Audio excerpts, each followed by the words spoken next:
প্রধানমন্ত্রীর স্বাক্ষরের পরেই পে স্কেলের গেজেট প্রকাশের অনুমোদন পাস হলো। 100% বেসিক ও 2টি সুখবর ঘোষণা। বিস্তারিত আলোচনা করার শুরুতে চ্যানেলটি সাবস্ক্রাইব করুন। প্রধানমন্ত্রী তারেক রহমান আজ সকল কিছু পর্যালোচনা করে বেতন বৃদ্ধির লক্ষ্যে অর্থ মন্ত্রণালয়ের রিপোর্টকৃত তথ্যে স্বাক্ষর করেছেন।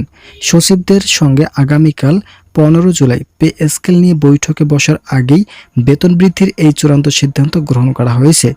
এই সিদ্ধান্ত মোতাবেক কর্মকর্তা ও কর্মচারীদের সকল দাবি যথাযথভাবে বাস্তবায়ন করা হলো। বিশেষ করে যারা নিম্ন গ্রেডের কর্মচারী আছেন তাদের বিশেষ সুবিধা পর্যালোচনা করে নতুন সুপারিশ করা হয়। এছাড়াও আজকের বৈঠকে প্রধানমন্ত্রী স্বয়ং 2টি সুখবর উপস্থাপন করেছেন। তবে তারেক রহমানের নির্দেশনাবলীতে অবসরকালীন সুযোগ সুবিধাগুলো নিয়ে গুরুত্বপূর্ণ তৎপরতার কথা স্পষ্টভাবে উল্লেখ করা হয়েছে। সুখবর অনুযায়ী আইবাস প্লাস এর সিস্টেমগুলো নিয়ে ব্যাপক উদ্বিগ্নতা থাকলেও শেষ পর্যন্ত আজ বৈঠকে প্রধানমন্ত্রী সেই বিষয়গুলোর সমাধান টানেন। তিনি বলেন, বেতন বৃদ্ধির ক্ষেত্রে এবং বেতন প্রদানের সিস্টেম অনুযায়ী আইবাস প্লাস এর উপর নির্ভরশীল থাকতে হয়। যেহেতু বেতন বৃদ্ধি করা হচ্ছে, সেক্ষেত্রে আইবাস প্লাস এর কিছু সিস্টেমিক প্রবলেম দেখা দিচ্ছিল। সেই সমস্যাগুলো সমাধান করার মধ্য দিয়ে বেতন বৃদ্ধির চূড়ান্ত সিদ্ধান্ত নেওয়া হয়েছে।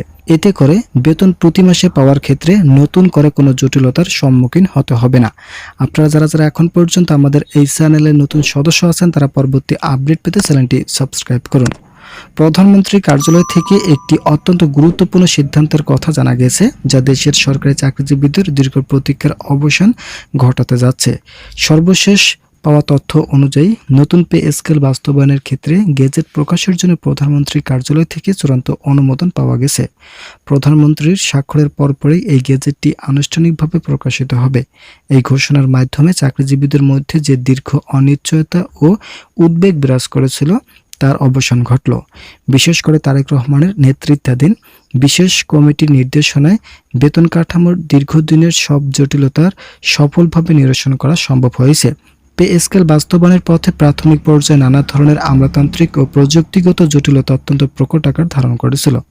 তবে বর্তমানে সংশ্লিষ্ট কর্তৃপক্ষের সমন্বিত প্রচেষ্টায় সেই সব বাধাগুলো দূর করা হয়েছে। সংশ্লিষ্ট মহল থেকে জানানো হয়েছে, বেতন বৃদ্ধির ক্ষেত্রে যে অস্পষ্টতা ছিল তা আজই চূড়ান্তভাবে সমাধান করা হয়েছে। এই পদক্ষেপের ফলে সরকারি চাকরিজীবীরা একটি সুনির্দিষ্ট ও স্বচ্ছ বেতন কাঠামো পেতে যাচ্ছেন, যা তাদের কর্মক্ষেত্রে অধিকতর গতিশীল ও স্বস্তি ফিরিয়ে আনবে বলে আশা করা হচ্ছে। চাকরিজীবীদের জন্য সবচেয়ে বড় স্বস্তির সংবাদ হিসেবে আইবাস প্লাস এর সংক্রান্ত দীর্ঘদিনের জটিলতার সমাধান করা হয়েছে। দীর্ঘদিন ধরে সরকারি কর্মকর্তারা তাদের বেতন ভাতা সংক্রান্ত হিসাব ও অন্যান্য সুযোগ সুবিধার ক্ষেত্রে এই অনলাইন প্ল্যাটফর্মে নানা সমস্যার সম্মুখীন হচ্ছিলেন।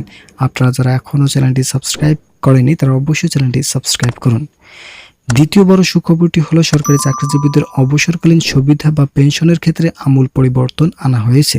এখন থেকে অবসরকালীন সুবিধা শতভাগ নিশ্চিত করা হয়েছে এবং তা প্রথম ধাপ থেকেই কার্যকর হবে। এর আগে অবসর সুবিধার হিসাব ও উত্তোলনের যে ধীরগতি ছিল, এই নতুন সিদ্ধান্তের ফলে তা আর থাকবে না।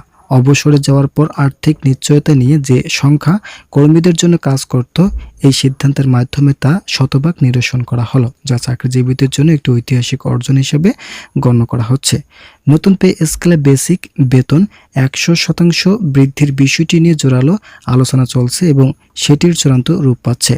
এই সিদ্ধান্তের ফলে সরকারি কর্মকর্তাদের জীবনযাত্রার মান উন্নয়ন ও বর্তমান মুদ্রাস্ফীতির সাথে সামঞ্জস্য রেখে তাদের ক্রয় ক্ষমতা বৃদ্ধি পাবে। এর মাধ্যমে বেতন কাঠামোর বৈষম্য কমিয়ে একটি ভারসাম্যপূর্ণ অবস্থান তৈরি করা হয়েছে। এই নতুন বেতন কাঠামো কার্যকর হলে চাকরিজীবীরা তাদের কর্মজীবনের শুরু থেকে আর্থিক নিরাপত্তার একটি মজবুত ভিত্তি পাবে, যা তাদের কর্মস্পৃহা অনেকাংশেই বাড়িয়ে দেবে। পরিশেষে বলা যায়, এই পুরো প্রক্রিয়াটি সম্পন্ন করার ক্ষেত্রে যে সমন্বিত উদ্যোগ নেওয়া হয়েছে তা সরকারি কর্মচারীদের দীর্ঘদিনের দাবির প্রতিফলন। প্রধানমন্ত্রীর স্বাক্ষর গ্রহণের মাধ্যমে গেজেট প্রকাশের সকল আনুষ্ঠানিকতা এখন চূড়ান্ত পর্যায়ে। এটি কেবল বেতন বৃদ্ধির একটি ঘোষণা নয়, বরং সরকারি চাকরিতে নিয়োজিত ব্যক্তিদের জন্য একটি নতুন যুগের সূচনা। এই উদ্যোগে সরকারি প্রশাসনে শৃঙ্খলা বজায় রাখতে এবং দক্ষ জনশক্তিতে অনুপ্রাণিত করতে একটি গুরুত্বপূর্ণ ও মাইলফলক সিদ্ধান্ত হিসেবে ইতিহাসের পাতায় স্থান করে নেবে। মোট কথা, আইবাস প্লাস এবং বিভিন্ন ধরনের জটিলতাগুলো আজ থেকেই কার্যকর করা হলো। এছাড়াও আইনি জটিলতার যে নেতিবাচক অবস্থানগুলো ছিল আজই সেগুলোর সকল কিছুর ইতিবাচক অবস্থান তৈরি হয়েছে।